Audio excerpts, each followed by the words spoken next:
हमारे इस क्लास में आप सब लोगों का मोस्ट वेलकम किया जाता है। चैप्टर 4 क्लास 10th का इसमें पहला वीडियो लेक्चर में जो है हम लोग पढ़ चुके हैं ना कि कार्बनिक रसायन का कैसे जो है विस्तार हुआ। इस वीडियो लेक्चर में हम ये समझेंगे कि कार्बनिक यौगिक और अकार्बनिक यौगिक में क्या अंतर है। कार्बनिक यौगिक का मतलब कि कार्बनिक रसायन से संबंधित है।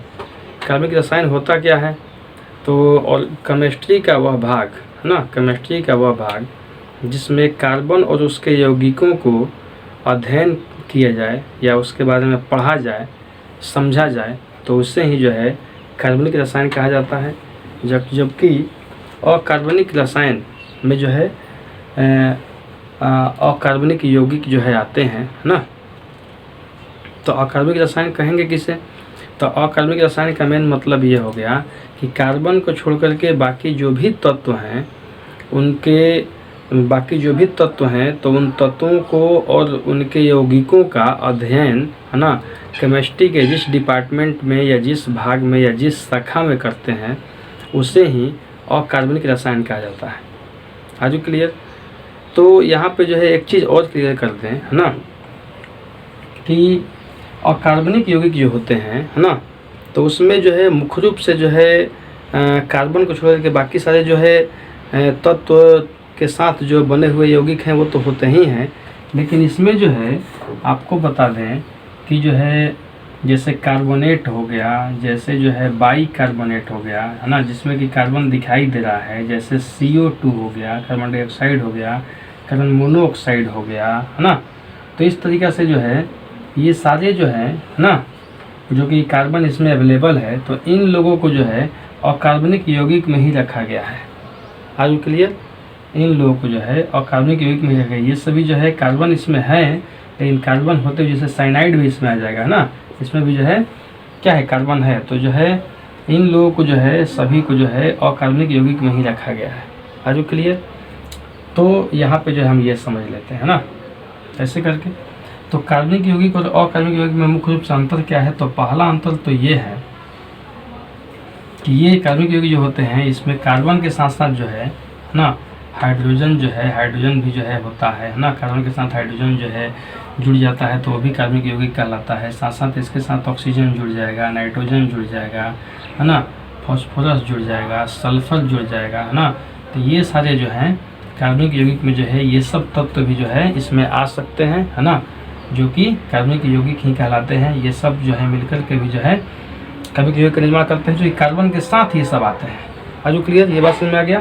तो ये पहला हो गया, जबकि इसमें पहला में हम लिख सकते हैं अकार्बनिक यौगिक में है ना कि जो है इसमें जो है आपका है ना कार्बन को छोड़ कर के जो है बाकी जो भी तत्व हैं और उसके यौगिक हैं वे सारे के सारे जो है इसमें आते हैं। बाकी ये सब भी जो है इसी में जो है आएगा। आज क्लियर। ऐसे करके जो है हम ये समझ सकते हैं। ऐसे इसके डिस्क्रिप्शन में जो है इसमें जो है डिस्क्रिप्शन में हम डाल देंगे कि जो है इसका जो है बना करके PDF हम डाल देंगे कि जो है दोनों में मुख्य रूप से क्या अंतर है ना ऐसे करके। तो चलिए ये तो पहला अंतर हम लोगों ने देख लिया। दूसरा अंतर हम ये देख पाएंगे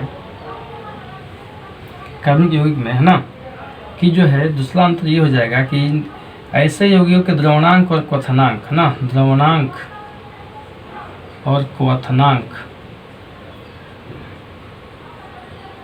ना काफ़ी कम होते हैं।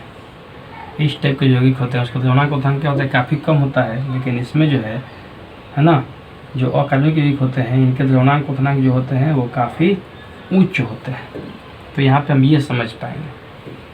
नंबर तीसरा हम ये समझ पाएंगे कि जो है ये जो है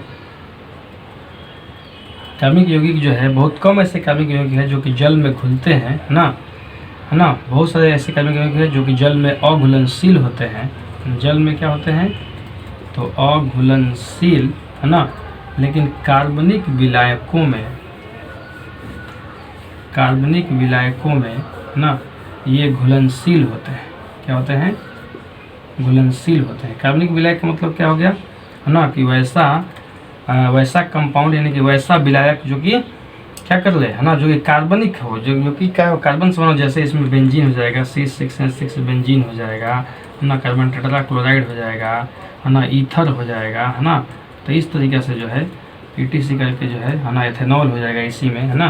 तो ये सभी कार्बनिक विलायक हैं, है ना, जो कि ये लिक्विड के फॉर्म में होते हैं, जो कि किसी दूसरा को जो है अपने आप में घोल लेते हैं, है ना। तो कार्बनिक विलायक में जो है ना, अगर बात की है तो कार्बनिक विलायक में जो है ये यौगिक जो है घुल जाते हैं, है ना, कार्बनिक यौगिक, है ना। लेकिन अगर इसमें हम बात करें, है ना, तो ये जो है जल में जो है घुल जाते हैं, जल में घुलनशील होते हैं, लेकिन कार्बनिक विलायक में घुलनशील नहीं होते हैं। इसको हम ऐसे समझ लेंगे कि कार्बनिक विलायक में ये घुलनशील नहीं होंगे, लेकिन जल में घुलनशील होते हैं। इसी को बोलते हैं हम यहाँ पे एक बहुत ज़बरदस्त ट्रिक है कि समान समान में ही घुलता है। समान समान का मतलब ये हो गया, है ना, कि जो है चूँकि ये जो है कार्बनिक यौगिक जो कि कार्बन से बना हुआ है, तो कार्बन से बना हुआ है और कार्बनिक विलायक भी कार्बन का है, तो समान समान में घुल जाएगा, है ना। इसी को बोलते हैं कि कार्बन यानी कि कार्बन कार्बन में घुल जाएगा, यानी कि समान जो है समान में घुल जाएगा, कार्बनिक यौगिक कार्बनिक विलायक में घुल जाएंगे, है ना। और यहाँ पे जो है चूँकि जो जल है वो कि जो अकार्बनिक यौगिक है, तो अकार्बनिक जो है अकार्बनिक में ही घुलेगा, है ना, यानी कि जल में ही घुलेगा। ऐसे करके जो है तो समान समान में घुलता है, हम ऐसे भी समझ लेंगे, है ना। नंबर चौथा जो है हम समझ पाएंगे, है ना, कि ये जो है ना कार्बनिक यौगिक जो होते हैं ना, अगर इनका जो है अगर इनको जो है द्रव के रूप में जो है बदल दिया जाए, है ना, यानी कि जो है इसको जल घोल दें या फिर जो है इसको बहुत गर्म करके हम इसको जो है द्रव के रूप में परिवर्तित कर लें, है ना। तो द्रव के रूप में परिवर्तित करने पे जो है ना, इनसे जो है ना विद्युत धारा प्रवाहित नहीं होती है, यानी कि विद्युत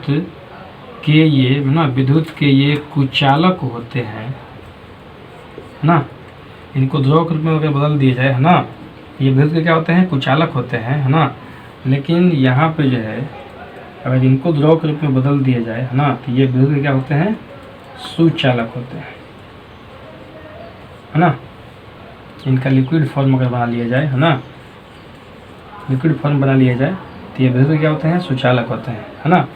इसके पीछे क्या कारण है, तो इसके पीछे कारण ये है, नंबर 5वां में समझ लेते हैं, है ना, कि ये जो है आयनों के नहीं बने होते हैं ना। इनको जो है जल में घुलने पर जो है ना, या फिर लिक्विड फॉर्म में लाने पर जो है इनमें जो है आयन नहीं होते हैं बिल्कुल, है ना। तो ये आयनों के नहीं बने होते हैं, जबकि ये जो है विद्युत, इसमें जो है विद्युत धारा सुचालक होता है विद्युत धारा का। उसके पीछे कारण ये है ना, कि ये जो है आयनों के बने होते हैं, है ना। जैसे ही इसको जल में घुलते हैं, है ना, तो ये जो है आयनों में टूट जाते हैं, है ना। और आयनों में टूटने के कारण ही जो है ना, ये विद्युत के होते हैं सुचालक होते हैं, जबकि ये विद्युत के कुचालक होते हैं इनके जो है लिक्विड फॉर्म में ना। तो ये जो है मुख्य रूप से, है ना। छठवां जो है यहाँ पे हम ये समझ सकते हैं, है ना, कि कार्बनिक यौगिक जो है ये बहुत सारे इसमें यौगिक मिलेंगे, है ना, जो समवायता प्रकट करते हैं, समवायता दिखाते हैं। जैसे जो है C5H12 का बात किया जाए अनुसूत्र का, तो इसके 3 समवायवी होते हैं। जैसे C4H10 का बात किया जाए तो इसके 2 समवायवी होते हैं, है ना। ऐसे करके जो है ये क्या होता है, ये आगे के वीडियो लेक्चर में आप समझ पाइएगा, है ना। इसी जो है चैप्टर में समझना है, कार्बन और इसके यौगिक में ही समझना है ना। तो ये समवायता प्रकट करते हैं, लेकिन ये जो है ना, इसमें जो है ऐसे बहुत कम यौगिक हैं, बहुत कम है जो कि समवायता प्रकट करते हैं। मतलब कि जो है इसमें समवायता की जो है ना, इसमें समवायता की, है ना, बहुत कम गुंजाइश है, यानी कि ये समवायता नहीं प्रकट करते हैं, है ना, लेकिन ये समवायता को प्रकट करते हैं। तो मुख्य रूप से ये सारे जो हैं कार्बनिक यौगिक और अकार्बनिक यौगिक में जो है मुख्य रूप से अंतर ये जो है हो जाएगा, जिसको हम समझ पाएंगे ढंग से आजू क्लियर। तो यहाँ पे जो है ये जो है यहाँ पर भी क्वेश्चन आ जाएगा कि इनके द्रवणांक और क्वथनांक जो है कार्बनिक यौगिकों के द्रवणांक क्वथनांक कम होते हैं तो क्यों होते हैं, या फिर जो है अकार्बनिक यौगिक के द्रवणांक और क्वथनांक ऊँच होते हैं तो क्यों ऊँच होते हैं। तो उसके पीछे और कुछ कारण नहीं है, इसके पीछे कारण यही है ना, कि ये जो है आयनिक बंधन बनाते हैं।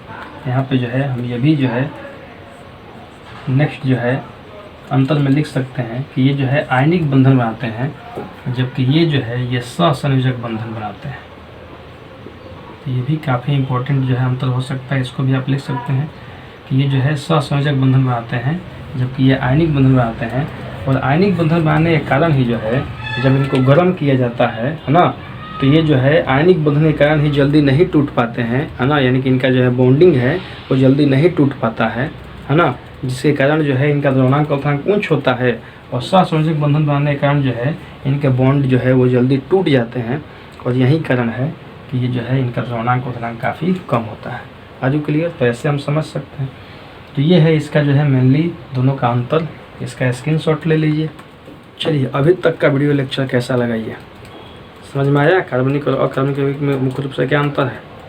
तो चलिए, अभी तक धैर्यपूर्वक इसको सुनने समझने के लिए और साथ ही साथ इस वीडियो को जो है बहुत सारे लोगों को शेयर करने के लिए जो है ना, आप सभी लोगों का बहुत बहुत धन्यवाद। मिलते हैं नेक्स्ट क्लास में।